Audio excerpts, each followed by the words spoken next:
démarrer donc Martine, qui est à l'initiative de cette action et qui va nous expliquer un petit peu déjà quel est son métier. Je lui passe le micro comme ça.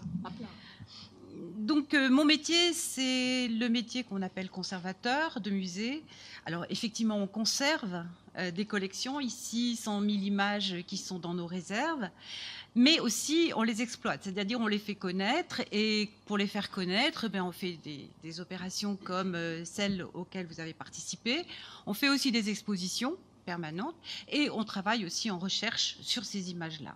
Parce que les images d'Épinal, bien qu'on ait cette image d'image simple, naïve, sont des images assez complexes. Imaginez-vous qu'entre le 19e et aujourd'hui, il y a un monde qui est passé, et du coup les compréhensions des œuvres qu'on vous montre ont besoin de beaucoup parler, c'est-à-dire c'est des images où il faut être extrêmement bavard pour arriver à les comprendre. Voilà, donc ça c'est pour mon métier, mais je ne suis pas toute seule au musée, nous sommes environ une vingtaine qui travaillons, que ce soit dans l'inventaire des images, que ce soit dans la documentation, que ce soit dans les expositions, la photographie. Donc voilà, c'est toute une équipe qui travaille au musée pour vous faire connaître ce patrimoine spinalien qui est quand même extrêmement important. Et qu'est-ce qui vous plaît le plus dans vos missions et dans votre quotidien de chef ? De chef, je dirais plutôt d'exploitation, d'une collection qui est très exceptionnelle, parce que à part le MUSEM à Marseille, en France, on est les seuls à conserver de l'image. Donc c'est ce travail d'exploitation de ces images, les faire connaître et les faire connaître bien dans le bon sens qui me plaît le plus. Donc peut-être les expositions. Donc pour ces rencontres, vous avez choisi un fil conducteur qui est s'inspirer, interpréter et réinterpréter des modèles. Qu'est-ce que ça signifie pour vous ? Pourquoi avez-vous choisi ce thème ? En fait, tout simplement parce que nos collections, quand on travaille dessus, on s'aperçoit que énormément de nos images ont été copie des œuvres d'art savantes. À partir du moment où on s'est rendu compte de ça, on s'est dit que c'était vraiment quelque chose à exploiter. Et si ça s'est fait au 19e siècle, c'est-à-dire on utilisait Raphaël, Vinci, ainsi de suite, comme vous le verrez tout à l'heure, ça se fait aussi aujourd'hui. Et donc c'est un phénomène qui se poursuit, et j'aimais bien l'idée que, bien sûr, c'était patrimonial, mais c'était aussi complètement contemporain. Voilà. Donc ça, c'était l'introduction qui vous explique un petit peu la thématique du projet, comment les œuvres et les images s'influencent et s'inspirent les unes les autres. Et Martine a choisi de vous montrer quelques exemples.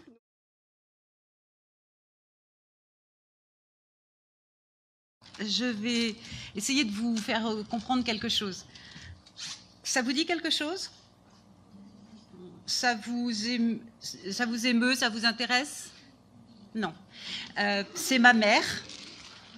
Donc, si je vous montre ma mère, c'est qu'il y a un sens. C'est pas simplement pour vous faire rigoler. C'est ma bibliothèque d'images. C'est-à-dire, c'est les choses qui m'intéressent, moi. Un jeune homme avec des lunettes accroché à un balai qui joue au Quidditch dans l'air, c'est Harry Potter. Voilà. Vous avez vu tout de suite la différence entre ma banque d'images, c'est-à-dire ma bibliothèque d'images personnelles, et ce qu'on appelle la mémoire collective. C'est-à-dire la mémoire collective, c'est vous tous connaissez tous Harry Potter, et si jamais quelqu'un utilise l'image d'un gamin monté sur un balai, immédiatement ça va vous faire penser à Harry Potter, à votre enfance, ainsi de suite. Donc c'est ça que je voulais aussi vous faire comprendre tout de suite au départ, c'est-à-dire qu'on a des bibliothèques qui sont à la fois, alors bibliothèque mentale, des bibliothèques qui sont à la fois personnelles, qui ne disent absolument rien à votre voisin, mais qui par contre, avec cette bibliothèque collective, du coup, on arrive tous à se comprendre, et au fur et à mesure des années, au fur et à mesure des livres que vous ont lus vos parents, de vos lectures propres, des images que vous avez vues au cinéma, ou ainsi de suite, vous fondez une sorte de bibliothèque d'images qui permet plus tard, même si vous les avez oubliés, vous avez gardé le schéma en mémoire, et ça peut se remettre en route, se remettre en face. Donc on peut voir maintenant la première image. Voilà, la laitière, vous connaissez tous, hein, vous connaissez tous cette marque. Alors en fait, il faut raconter l'histoire. C'est Nestlé, en 1973, qui voulait lancer une marque de produits frais. Et ils ont confié ça à une agence. L'agence a regardé dans un livre où il y a des modèles différents. Et ils ont choisi ce tableau de Vermeer de Delft. En fait, c'est en Hollande du Sud, donc Johannes Vermeer, qui a peint une œuvre en 1658, on peut peut-être la regarder, voilà, 1658, qui s'appelle La laitière. Alors, cette image-là était très peu connue en fait à l'origine. Tout le corpus des œuvres de Johannes Vermeer sont très peu connus en fin de compte. Mais immédiatement, cette œuvre-là a plu parce que qu'est-ce que ça donne comme image? Quelle est l'impression que vous avez quand vous regardez cette jeune femme? Vous en avez obligatoire. Vas-y. Oui, voilà, l'authenticité. Ben, bravo. Tu allais droit dessus. L'authenticité, le calme de la maison, une jeune femme tranquille qui est en train de verser du lait, on ne sait pas exactement ce qu'elle va faire de ce lait, mais enfin elle le met dans une jatte, elle est tranquille, on ne sait pas qui vraiment elle est, mais voilà. Donc vous comprenez tout de suite pourquoi ça a plu et pourquoi cette image-là est devenue l'image de la laitière qui depuis quand même 44 ans porte ça. Donc vous le retrouvez non seulement sur les emballages carton, mais vous le retrouvez aussi dans les films. Vous avez tous vu ça à la télévision, cette jeune femme, avec plusieurs séries de films qui vont mettre en scène cette jeune femme qui a été interprétée aujourd'hui par des comédiens, ainsi de suite. Donc on peut dire aujourd'hui que cette image de Vermeer qui était avant dans une bibliothèque personnelle de quelques conservateurs qui connaissaient l'œuvre de Vermeer, aujourd'hui est devenue quelque chose qui vous rappelle quelque chose et qui est dans votre bibliothèque, dans notre bibliothèque de mémoire collective en fait. Voilà. Ça, c'est une publicité de Marité et François Girbaud qui sont des fabricants de vêtements. Alors, vous avez une table, vous avez des personnages tout autour, ce sont des femmes, et entre elles, il y a un homme qui tourne le dos et qui est appuyé contre une jeune femme. Vous avez une idée d'où ça vient? La scène. On peut peut-être regarder le tableau. Alors voilà, c'est un tableau donc qu'a fait Léonard de Vinci en 1494.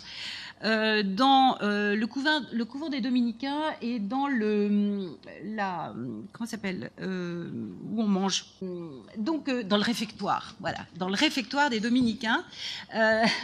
Léonard de Vinci avait été donc embauché par le duc Sforza qui voulait se servir de ce couvent pour son propre tombeau, et sur un grand mur du réfectoire, il a fait peindre cette scène. Alors, on l'appelle la scène, ça vient d'un mot italien, la cena, ça veut dire le repas. Hein.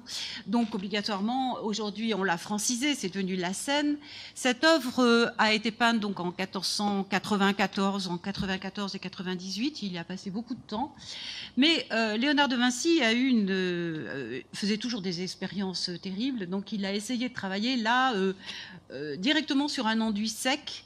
Ce qui fait que 100 ans après, l'image, elle était complètement effacée, presque effacée. Mais étonnamment, cette œuvre-là a eu énormément de succès. Elle a été copiée tout de suite, c'est-à-dire on a beaucoup fait de peinture qui copiait cette œuvre-là.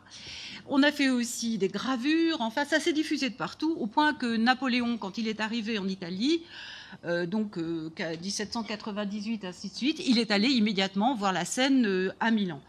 Bon, il n'a pas vu grand-chose parce qu'effectivement, cette image s'était petit à petit effacée.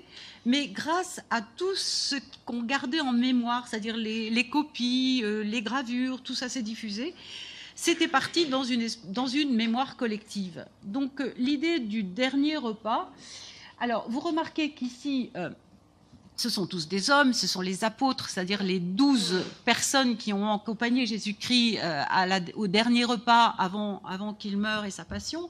Le personnage qui est tout de suite à la gauche du Christ, qui se penche, il y a eu des théories comme quoi ça pouvait être Marie-Madeleine, c'est-à-dire une des apôtres qui a suivi Jésus-Christ, parmi les 12, mais en fait, voilà. Donc on est dans une assemblée d'hommes et avec une jeune femme. Ce qui explique, en fait, on peut revenir sur l'image d'avant, voilà, ce qui explique donc Marité et François Girbaud qui ont inversé le processus, c'est-à-dire qui ont mis des femmes et un homme de dos.